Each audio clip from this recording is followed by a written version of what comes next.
आज बन्दैछ garlic chilli ससे sweet tofu. पहिला सबै काटेर रेडी गर्ने चटचट मिलाएर। अब काट्नुपर्छ प्याज चट चट चट चट चट चट चट हुनुपर्छ यसलाई ठिक्कको।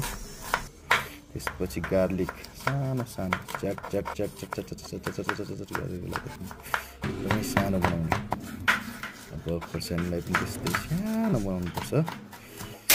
त्यसपछि तेल हालेर फ्राई गर्ने, रातो बनाउनुपर्छ ससेसलाई। रातो रातो रातो रातो हुँदै आयो।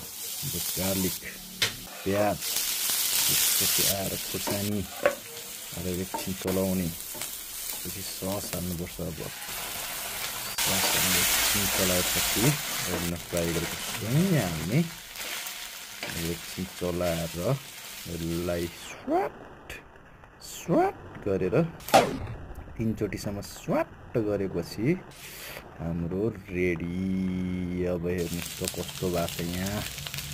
वाउ।